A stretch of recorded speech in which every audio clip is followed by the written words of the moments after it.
welcome to another episode of Search News You Can Use with me, Dr. Marie Haynes. In this episode, we have a lot to talk about. Google has done maybe another 2 updates in the last couple of weeks or so that we think are significant enough for us to talk about. I'm just going to briefly touch on those in this episode, and we'll probably have more for you on weeks to come.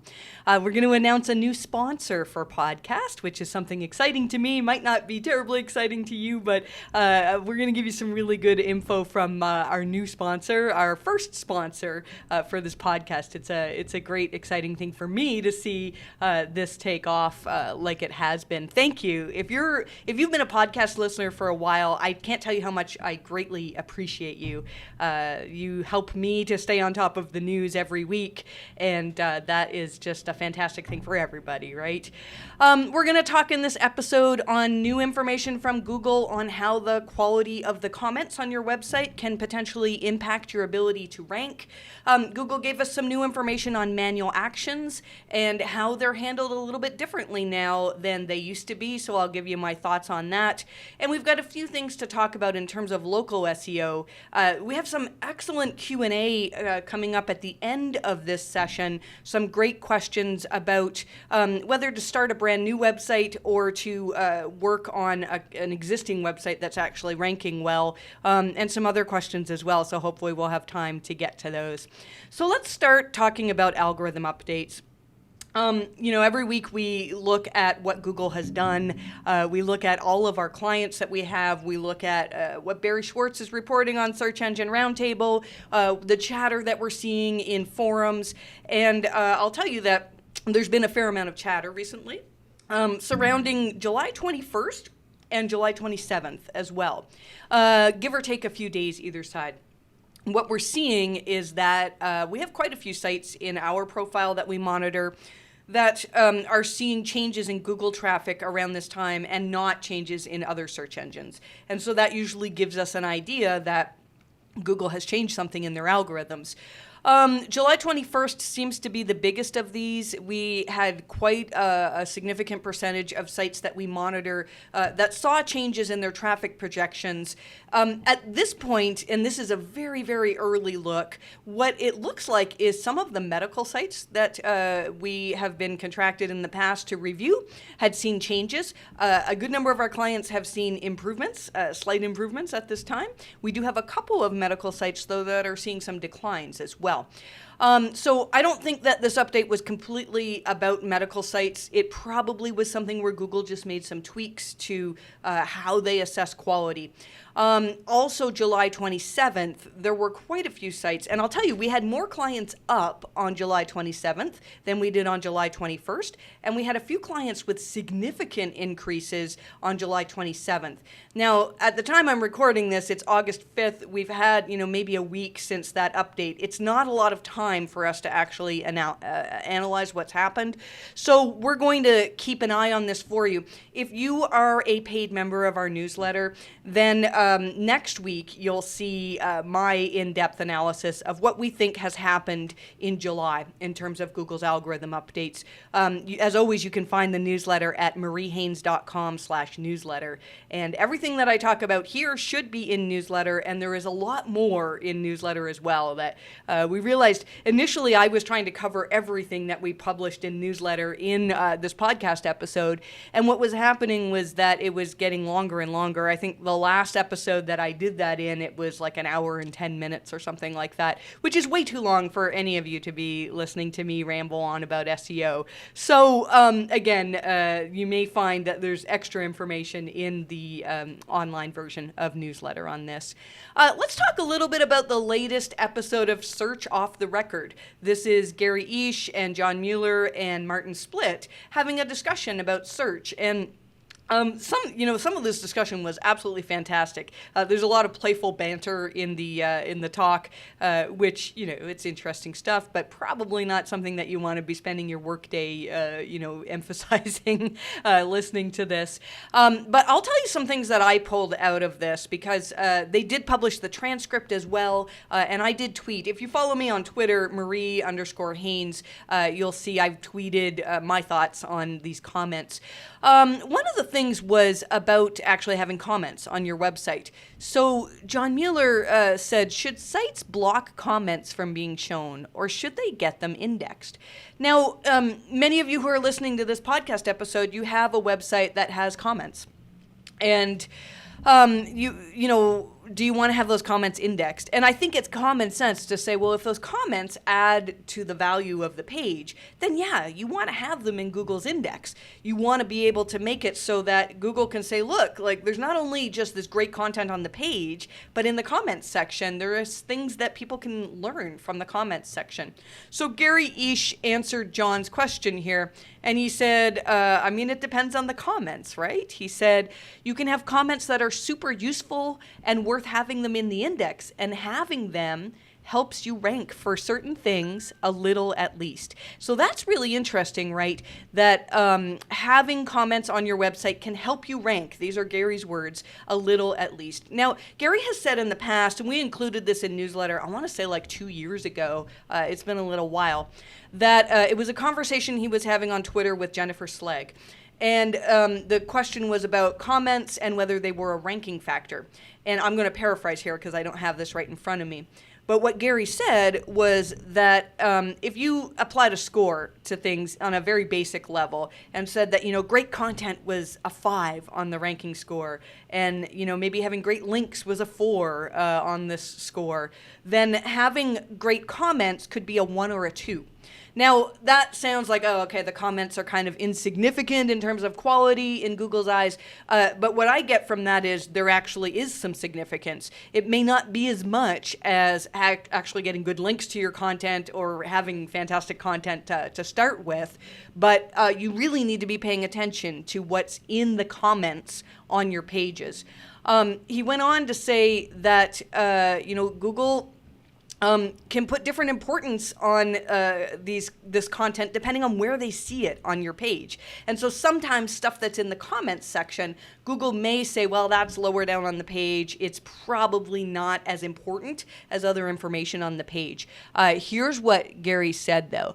I think I've said this before, but depending on where the content is on the page, it might weigh less than, for example, content that's in the centerpiece. Like, for example, if we can detect that the meaty part of the content is in the middle between these sections, then very likely that will be the pooling of content for your ranking, meaning that that will help you the most with topicality, that's a weird word, with relevancy, I guess. And if we detect that something's outside of that boundary, then we'll weigh it less and it'll help you less with rankings. This is important for a few reasons. Again, I mean, comments can be helpful for your rankings, but Google can recognize if they're the main content or not. Now, this is my thought. This is not something that Gary said, but I think this is really important for sites like Search Engine Roundtable. I've talked about this before, and I know Barry Schwartz would be fine with me saying this, that Barry will have many, many posts that are very short in nature, and then the post will be followed with sometimes hundreds of comments. And sometimes the meat is in the comments section. If I'm looking at an algorithm update and I'm trying to decide, was there really an update, or was it maybe just Mozcast and SEMrush Sensor were slightly off, or were affected by maybe some SERP change that Google made that looked like it was an update, but maybe it wasn't? Then what I'll do is I'll look at Barry's posts and I'll look at the comments section. And if I see there's, you know, oh gosh, there's 30 people here who are complaining that they lost rankings, then I can get some information from that. The comments in that case are very, very important. And I think it's important to pay attention to what Gary called the meaty part of the comments. In newsletter, we go into more detail about something that Bill Swalski tweeted this week about PageRank and how people often get the reasonable surfer patent wrong. I'm not about to set out to try to explain that, but the confusion this week was that a lot of people are saying, look, if a link is higher up on the page, it passes more PageRank than a link that's lower down on the page. And that's not really reflected in the reasonable surfer patent as far as I can understand Bill's words. But yet, if content is higher up on the page, it can sometimes reflect that this is more important.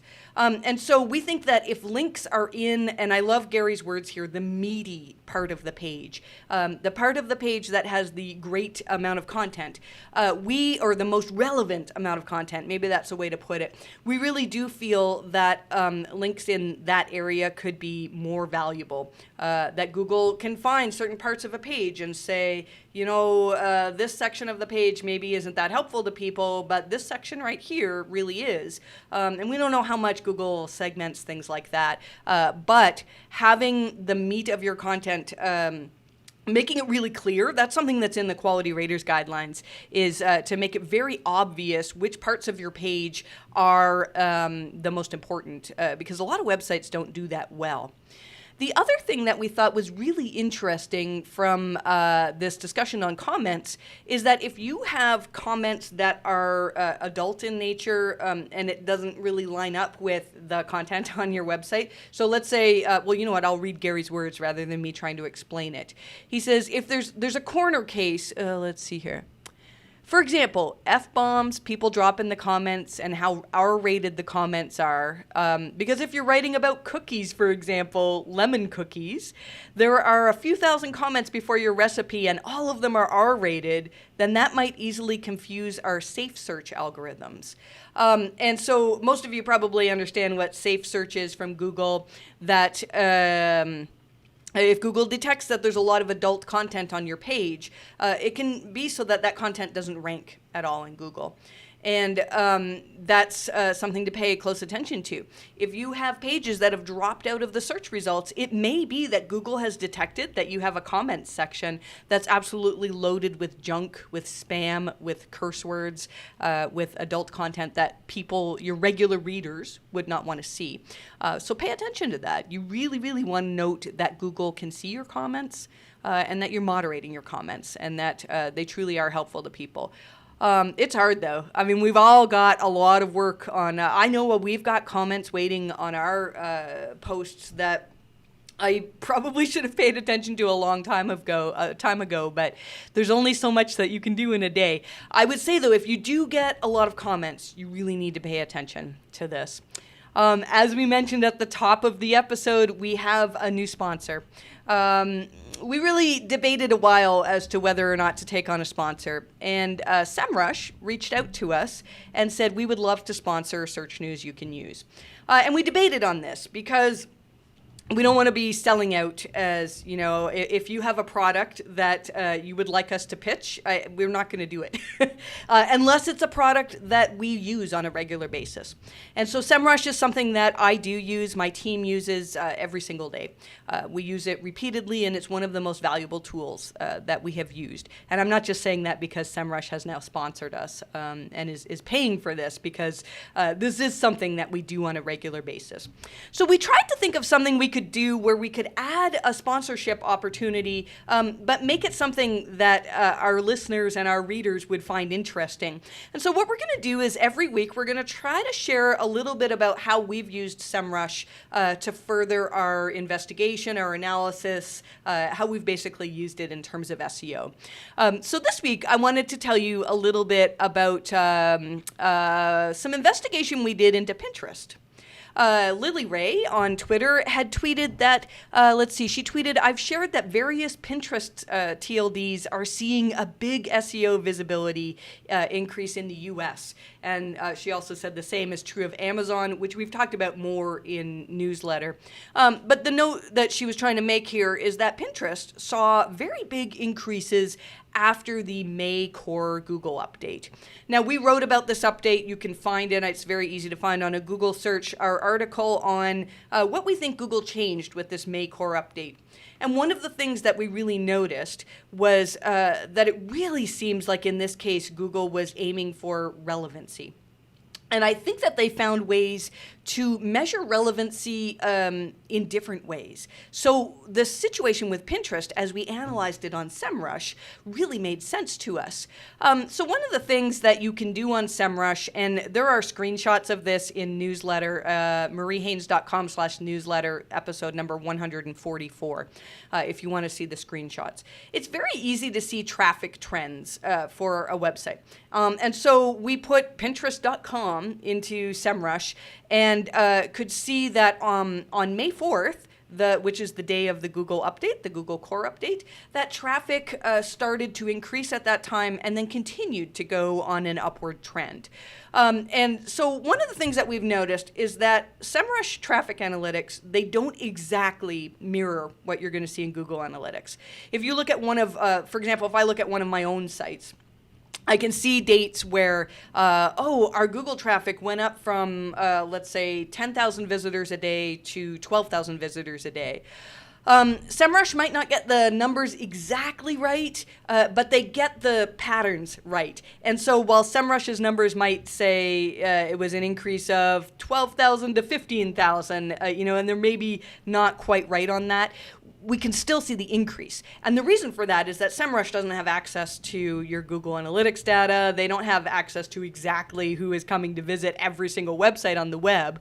But the way that they measure it does seem to line up in the vast majority of cases with what we're seeing in Google Analytics in terms of trends. So one of the things that we'll often do is when we're doing competitive research is we'll put in a competitor into SEMrush, and we'll see, it looks like their traffic went up with this core update, or it went down with a particular update. And for sites where competitors have seen nice increases, and maybe the client that we're working on did not see increases, we look at which pages were increased, which keywords had increased, and then we try to make comparisons to say, well, it looks like Google is preferring this type of website now. And in the past, we could usually blanket it. Like we could say, all the websites that we marked as having issues with this particular type of link building tactic seem to have taken a hit. Or we would say, all these sites that we had put in our bucket of clients that had issues with thin content, we would see that the vast majority of those were having issues with a particular update. And recent updates, I'd say in the last year, maybe a little bit more, have been much harder to figure out. And you can't just say, it looks like Google is valuing medical sites. An exception, though, would be the June 23rd update where we said it looks like Google is greatly preferring authoritative websites, government websites. But that doesn't happen with a lot of core updates these days. So when we looked at Pinterest.com on SEMrush, the next thing we did is we looked at the section in SEMrush that tells you about position changes. And so I can set the date back and say, all right, back in May of 2020, show me traffic keywords that have increased into top 5 positions that have an estimated amount of traffic of more than 50,000 visitors. I believe that's per month. And you can change that number as well. And so we did that just briefly looking at Pinterest to see that the keywords that they had seen improvements for with the May core update were very varied. It wasn't like it was just medical keywords or financial keywords or something where we could say, it looks like Google is now rewarding this type of content, or Google made changes in their algorithms to make it so that this type of content is better assessed. It was really across the board. Some of the keywords that they saw great improvements for rankings for were things like funny memes or easy drawings, or one that we investigated was boys' haircuts. Now, if you look at boys' haircuts, for an example, that's a search term that probably has changed in the eyes of the pandemic. Because a lot of parents are at home not wanting to take their kids to a hairdresser, right? And so I would imagine that there's a lot of parents that are doing searches for, like, how do I cut my kid's hair? Now, the phrase boys' haircuts, if somebody types that into Google, I think it would be fairly clear that what they're looking for is examples of boys' haircuts. And if you look, so SEMrush will allow you to show the historical rankings. You can only do this if you have a Guru plan, which in a second I'm going to give you a code where you can try it out for a month if you want to do that. The Guru plan will let you see historical rankings and actually screenshots of the SERPs. And so we could see that prior to the May core update, there was a site, and I don't have the name in front of me now, I think it was like menshairstyles.com or something, that was ranking #1 for the phrase boys haircuts. And if you look at this page, we've linked to it from newsletter, if you look at this page as an SEO, I would say this is a really good page. It has like 50 examples that people can look at for different boys' hairstyles. It has some writing in between the images because we all know that search engines are much better at deciphering text than they are images. And it has a lot of things that tick all the boxes in terms of SEO. But then after the May core update, we could see that Pinterest was now ranking #1 for this. And the Pinterest page didn't have much text on it. It had more images. It had images that weren't exactly boys' haircuts, like it was, grown men with man buns or something, things that you wouldn't put on your 8-year-old. Well, I don't know, maybe you would, I wouldn't. But we were seeing that Pinterest was not as well optimized as the men's hairstyle site that previously ranked #1. However, I would bet that most people who are doing this search clicked on the Pinterest result as opposed to the men's hairstyle. Even though as an SEO it looks like the men's hairstyle site is better optimized, the Pinterest site just, it answers people's needs. It answers the questions that they have. And, we don't know what it is. It's not like Google has said, all right, we're going to write something in the algorithm that when people search for hairstyles, we want to show them pictures from multiple angles as opposed to it's not like that. Google is just finding ways to figure out that for this particular query, the page on Pinterest is better. And so, there's what can we gain from this? I'll tell you, the May core update, I really do feel is about relevancy in ways that it's hard to explain, in ways that, that again, as an SEO, we would look at a page and go, well, I don't understand why this is ranking well. But if you took, let's say, 100 non-SEOs and put them in a room and said, which of these results would you click on? They would probably choose the one that Google eventually ended up ranking higher. So that's just a very brief look at what we did with SEMrush this week to look at some differences in rankings. I'm going to get better at figuring out which parts of SEMrush to share with you each week, and hopefully do it in a way that doesn't sound like a big ad, but rather helps you to improve your SEO as well. If you are not a member of SEMrush, you can use a lot of SEMrush's features for free. The historical information that I shared with you just now is something that you can only get if you are on SEMrush's Guru plan. And SEMrush has given us a link that we can give out to you to use for a 1-month free trial. You can go to mariehaynes.com/SEMrush, SEMRUSH, and there should be a way to get a 1-month free trial of Guru for that. So hopefully you enjoy that, because we seriously do use it a whole lot. Moving on, Google gave us more information on how they handle manual actions these days. And I found this very, very interesting because most of you who've been listening to me for a while probably know that I got my start in SEO dealing with manual actions, primarily manual actions for unnatural links. And over the years, Google has given fewer and fewer of these penalties out. We still get requests. We had several this week. Of clients that had said they'd received a manual action, although I think some of them were old manual actions. Often the requests that we get for help are businesses that have worked with multiple SEO companies and just can't get their manual action lifted. And the thing is, there's so much written about manual actions and how to remove them, and much of it is written by me. I wrote every time I learned something about here's how this worked. We tried this tactic and we got the penalty removed. I would write about that. And one of the things that we've noticed is that manual actions are different now. Back in the day, we would get manual actions for websites that had severely abused things like low quality directories. I remember like shifting through, we would have to click on link after link of, oh, this is a low quality directory. This is, oh, freepagerank.com. Best links for your website directory.com. Like, people were using this type of thing, and that would get them a manual action. And now we don't see that. And the reason for that is that Google can handle those types of links algorithmically. We have some stuff in newsletter, another quote from John Mueller, where he was talking about how Google has gotten much, much better over the years at determining which links actually are recommendations for your content. And so things like spammy directories that will link out to every site on the web, or forum signatures where somebody discovers like, oh, this forum is a PageRank 6, and they're, if you put a link in your signature, you can get a PR6 link. Come on, that's amazing, right? Google's figured out that links from forum signatures really aren't votes for your content. And so this is what John Mueller was saying in a Google Help Hangout, and Barry Schwartz surfaced this. Let's see, he said, a lot of these manual actions have evolved over time, where we would say, well, we need to do this manually, and at some point we figure out how to do it algorithmically. He added, it makes sense to find ways to do it algorithmically rather than just purely manual.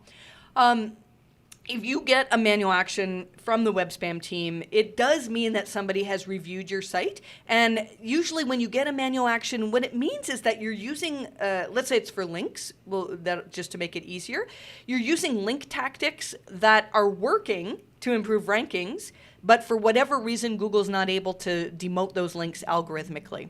And we find this really interesting because I'll see these waves of, for a while, all of our manual actions were, like I said, low quality, spammy links.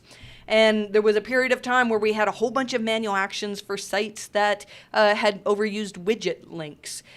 Lately, the majority of manual actions that we've been receiving are for sites that have done content marketing on a crazy big scale. And these are really challenging because we have websites where their primary mode of link building for many years has been to write content and get it published somewhere with a link pointing back to their website. And some of you might argue, well, that's totally natural because the website that published those articles, they made an editorial choice whether to include that link.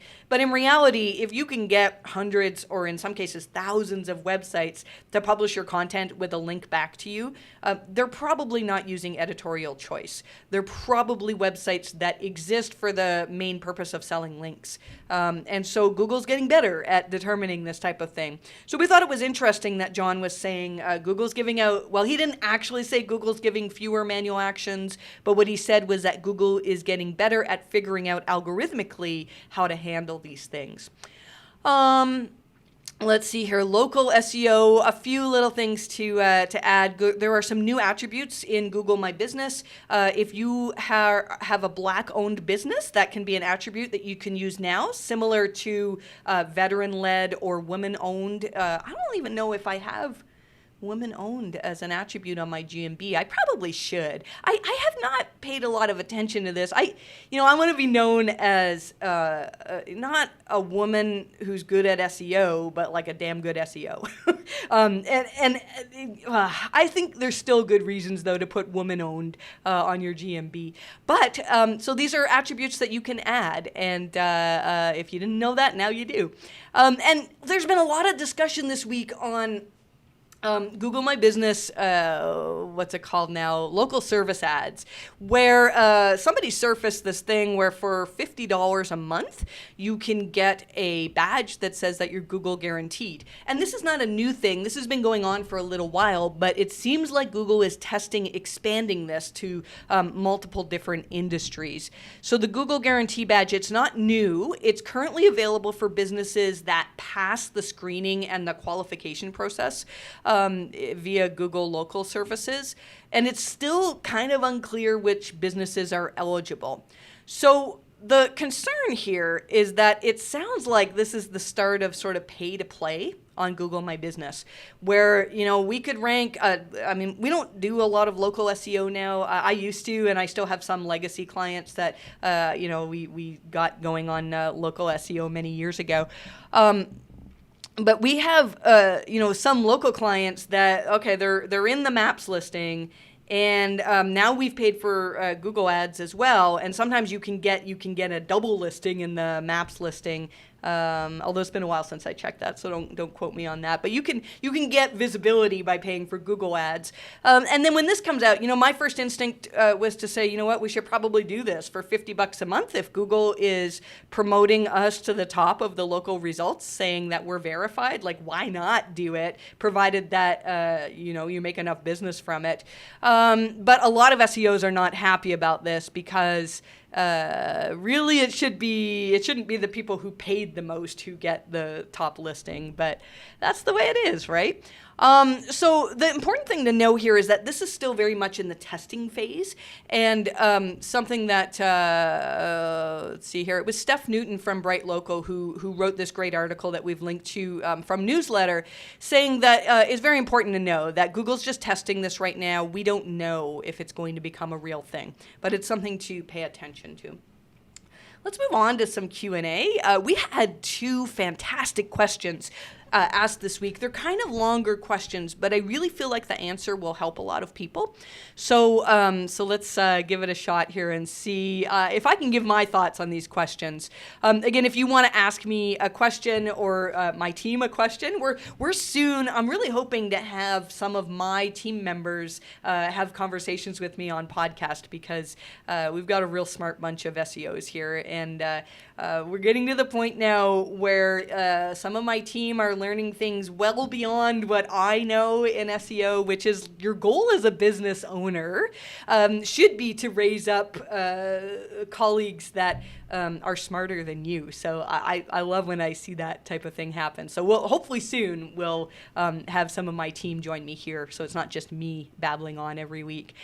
This question comes from Zoe Larkin. Hi, Marie and team. I know you probably hear this from everyone that submits a question, but I'm a big fan. Well, first of all, thank you, Zoe. That just blows me away. Zoe says she's been listening every week for at least 6 months now. That's dedication, I'm telling you. Zoe, those words just really helped my day. So knowing that you're listening regularly and seeing the next part of your question about how well you're ranking, I'm hoping that some of my advice has helped you with those rankings, because this is pretty cool. Zoe says, I'm a wedding photographer in San Francisco that has dominated the SERPs in my area, rising to the top for my desired terms. And I'll tell you, when I read this question, I did a few searches. I searched for wedding photographer in San Francisco and wedding photographer in Bay Area, and I saw you ranking top 3. I think you were like behindthenot.com for a couple of those queries. So that is really good, because The Knot is an extremely authoritative website. So well done. So back to Zoe's question here. In June, I launched another website teaching creative business owners how to take charge of their SEO, with the goal of eventually selling info products, downloads, templates, etc. I'm strongly considering scrapping the second website, so that's the website that sells SEO for photographers, and moving all of my content to my primary domain. And that would be the website that currently ranks really well for photography in San Francisco, or wedding photography.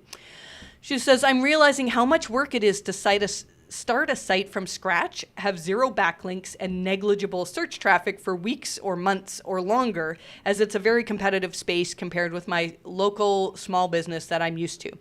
I wanted to get your take on whether it's a terrible idea to have one website that already has 100 posts all about things to do with Bay Area weddings now start talking in depth about SEO, digital marketing topics to a completely different audience. So the question here, I think if we summarize it, is Zoe's got a website that's doing really well in terms of wedding photography, and she's getting clients from it. She says later in her question that she's doing really well. She's got a business that's thriving and it's ranking really well. And she wants to add a second business now to help sell SEO services. I'll tell you, this sounds really, really familiar. When I first got into SEO, I started a website to answer people's veterinary questions, because I was a veterinarian for many, many years. And then I had this thought, once you start doing SEO, it gets so addictive. You start seeing that, oh, like I did this thing on my website and it caused people to come to these pages. And then when those visitors actually translate into hard cash in your hand, it's extremely addictive. And so I started thinking, as much as I love being a veterinarian, which I truly did, there's a lot of things I miss about veterinary medicine, especially surgery. I loved a full day of surgery was like my dream day. But there's a lot of things about veterinary medicine I don't miss as well, especially in this pandemic time. I can't imagine the challenges of dealing with people with social distancing and grieving people with their pets. It's challenging. But enough about me. Let's talk about your photography site. So when I had a veterinary site, I had this idea that I was going to create a website to teach SEO to veterinarians or to sell SEO to veterinarians. Turns out that most veterinarians are extremely, I don't want to say cheap, but they don't have a big budget in terms of marketing. And I went to my employer at the time and said, like, hey, I want to do this thing and I can't remember how much I told them. I was like, it probably costs you about $500 a month or something, which we know now is pretty low in terms of offering consulting. Like if you're good at what you're doing, you should be charging way more than $500 a month. $500 a month for SEO, in my mind, kind of goes back to the old days where people would try to just boost websites up by building spammy links using some type of automated tool or something. You really can't do much for $500 a month. But at that time, I was like, all right, let's offer this and let's see if I can get my boss to, give me some extra work here. And he said his entire marketing budget for the whole year was about that much. I think they spent it on yellow pages or something like that, or bus ads. And so vets, now granted, times have changed. That was quite a few years ago. But I had this thought, should I, if I do marketing for SEOs, I've already got a veterinary website. It was a veterinary advice website. It's still online if you want to find it now, but it's horrendous. Like don't judge it for SEO because I haven't actually done anything to it for quite a few years. And it's been interesting to watch it slowly decline in terms of quality updates as I haven't updated any of the content in a long time. But the idea is very similar to yours, Zoe, in where I wanted to take this already ranking website and add a new service to it and make that into my SEO services. Now, at that time, I thought I was just going to do SEO for veterinarians, and then look what happened. Like, here I am talking to you in this podcast and talking to, having a newsletter that thousands of people read in terms of SEO. I had no way of predicting that I would be leaving my actual physical practice of veterinary medicine and making, a website that was completely about SEO and a business all about SEO. In your case, I think what you need to do is look at your audience. And I think the audience is quite different for somebody who's looking for a photographer for their wedding as opposed to somebody who wants to do SEO for wedding photography. Or even, I don't even know if your SEO was just for weddings, but who wants to learn about digital marketing. These are two completely different subjects. And I understand that you would like to rank well on, things like Bay Area photography. But I don't know that that's a search term that would bring the audience for the SEO website. You have to think about what the audience is going to be. I think the way I see it is you really have three different options. One is to create a brand new site for your SEO services. Two is to create a page or maybe a subfolder on your current domain. And three is to create a subdomain on your current site.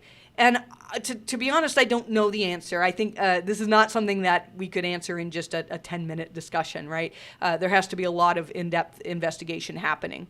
But I think that the way I would do it with what you've told me right now is actually to create a new site. And you're right, this new site will not rank for much. You need to build up EAT, but you're going to need to build up EAT in terms of SEO anyways. People are not going to hire you for SEO services just because you're a good photographer. They need to see, does this person actually know what they're doing? Have they actually helped other people to rank their websites? Have they, is there any proof? Is there any reputation information online? All of the stuff that the Quality Raters Guidelines talk about.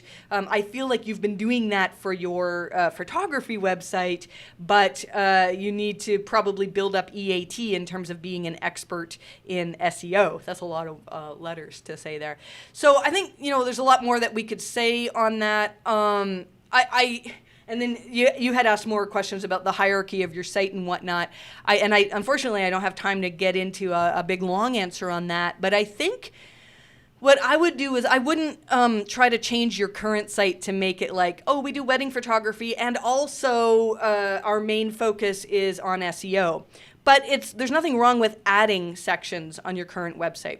So I would still make your current website all about the things that currently bring you money, the things that you want to rank for. If you're doing a great job at attracting people who are looking for a wedding photographer in your area, I wouldn't make significant changes at this time.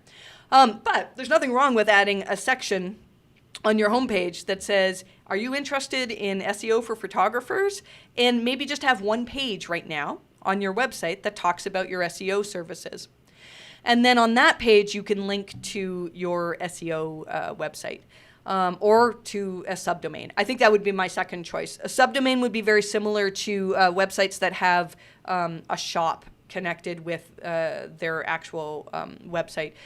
I don't know if this will confuse matters or not. I mean, we have a subdomain that is courses.mariehaynes.com.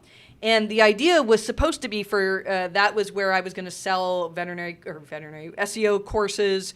And now the newsletter lives on that domain. And I actually regret that decision. I think it all should have been on the same domain. And we're making some changes right now, so that's going to be happening. So I don't know whether I confused you or not, but it's an interesting situation, and congrats for the rankings that you do have. I do think you can get there in terms of offering services, provided you're doing a good job. But it sounds like you know what you're doing, because you've ranked well on your website, so good luck with that. And I think we'll do one more question here, because this is a really a good question and a hard one to answer as well. The question says, we are working on improving the quality of our site, so we split the process into 3 parts. First, we migrated to a new website, and this was updated technology, nothing major content-wise. Second, we want to improve the content itself, updating, deleting, 301ing. This is something that we recommend on a regular basis, looking through your content and figuring out, this was valuable 6 years ago, but why do we even need this on our website now? And there's no links pointing to it. And there's a whole process that we use to figure out which content is good to keep on your website and then which should be removed. Flo goes on to say here, lastly, we want to clean our link profile by removing or disavowing some links.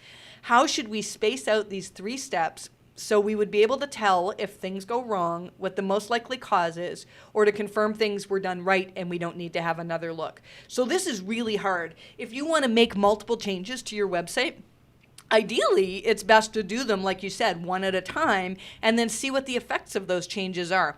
The problem, though, is that the effects may not be immediately obvious, and as we know, Google makes changes to their algorithms all the time. And we see this happen very commonly, where somebody will come to us and say, like, hey, this core update happened, and our rankings plummeted, but also we completely changed our site design and our content, and we disavowed a bunch of links, and at the same time, and we don't know what the cause is, and that happens a lot. So if you have the luxury of time, I think this is a great idea to do things one at a time. You've already done the changes in terms of the structure of your site and the migration, and that's probably the biggest thing that would cause problems. And so I think it's a really good idea to wait and see what happens now that you've got your 301s in place and your not necessarily for updating content, but making sure that your old pages that are exactly the same are redirected to the exact same version on your new site. Once you've done that, I would give that a few weeks to see how things look after this and hope that Google doesn't do a significant update in the meantime. It's unbelievable how often this happens. I guarantee you, once we get our new site ready, Google will push out an update like within days of that probably, and then we'll go, oh, was this change, because maybe, for example, I've seen sites that like they didn't get the internal linking the same on their new site as it was on the old site, and that impacted their ability to rank well. If you're going to see a negative effect from making changes in a site migration, in my experience, it happens very quickly. And I think that within a week or two, you should be really noticing whether things have returned back to the way they were. And if they weren't, I wouldn't move forward with other changes until you investigate, like, why did that happen? Now, if drops happen, we have a whole article on that on the switch to HTTPS. It's from a few years ago, but there's lots of things that I've outlined there as things that could happen if you're switching to HTTPS or you're switching you're doing a site migration. I know you're not exactly switching to HTTPS, but this is very similar. And so if 2 or 3 weeks have gone by and there really hasn't been any drop, I mean, hopefully you'd expect to see that things improve if you've made nice changes to your website. But if you haven't seen any major changes, then I'd move on to the next step.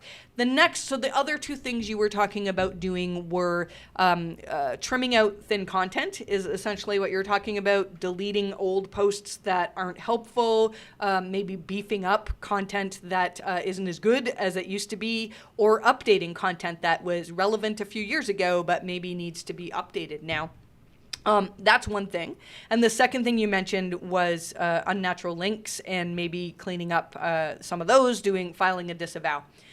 What do you do first? It really depends on the severity of those two problems.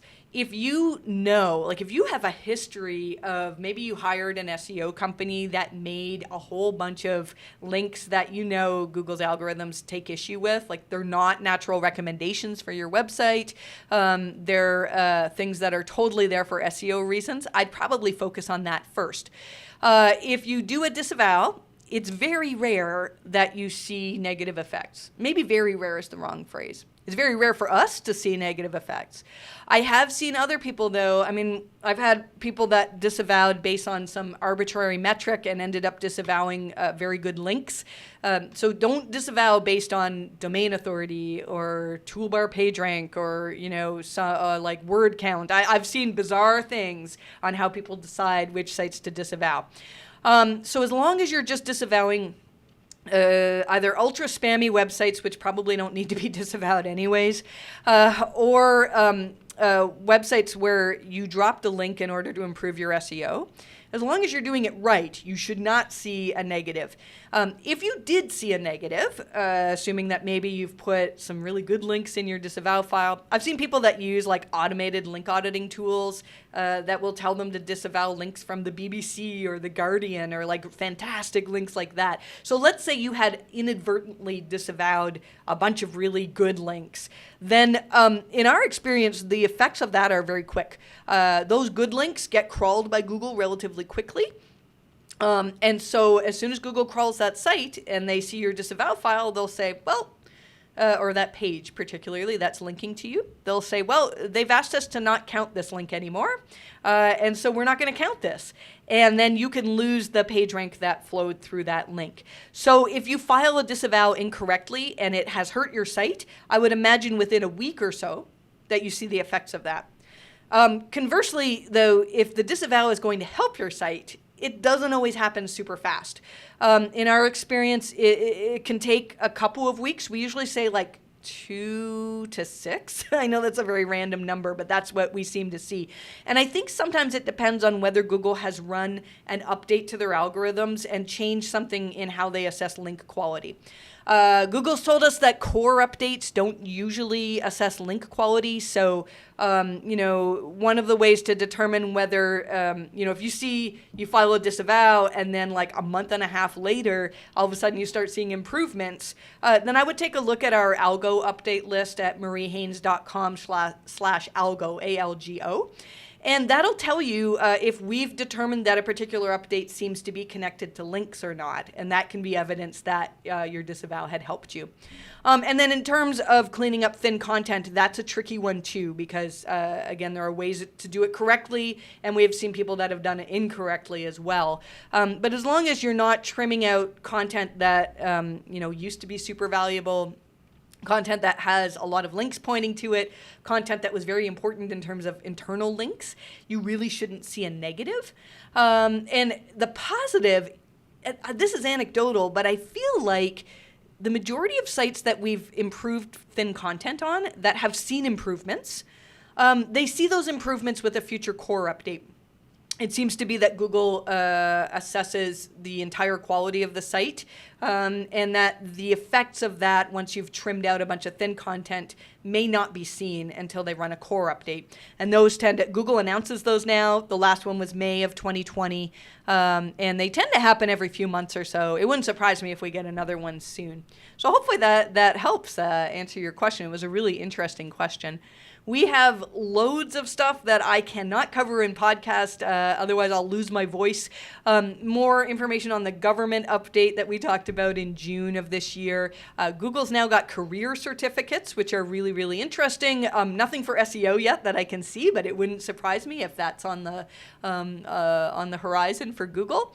And we've got more than I can read here. More stuff. Really great Twitter thread from Patrick Stox on what you need to know if you're switching to HTTPS.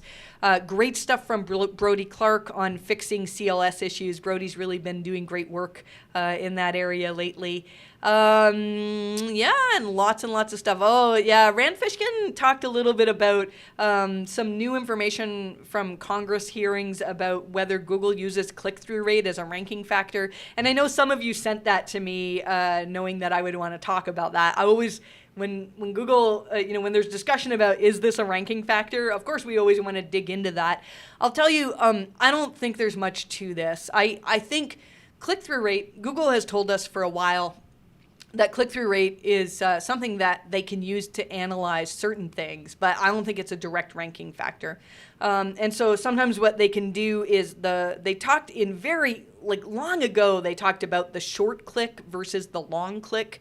And they can determine that if the majority of people click on this one result and then have a short click where they go back to Google to search again and end up on another website where now they have a long visit on that website, that can tell you that maybe the first website wasn't as relevant. That is something that Google can use to determine whether the changes they made in their algorithms are actually helping, whether people are spending more time on the first result that they click on or not. But I don't think click-through rate is a direct ranking factor. This is something I could probably talk for another hour on that topic. So we'll leave it there, though. I don't think we need a new discussion on that right now. I'm super excited to get home today because there's a big Fortnite update, and there are now cars in Fortnite that you can drive around. Sounds like a silly thing, but I think it's going to be a lot of fun. And I'm going to be spending the rest of my week working on some business stuff, writing an article. I'm writing a new article about what Google says about guest posting, content marketing, and that type of link building. So that should be out soon. And I'm going to be digging in more to the updates that we think happened in July of this year. Once again, thanks to our new sponsor, SEMrush.com. SEMrush, again, you can try the Guru plan of SEMrush if you go to mariehaynes.com/SEMrush, and you'll get a 30-day trial there. Thanks so much for listening, and I wish you the best of luck with your rankings.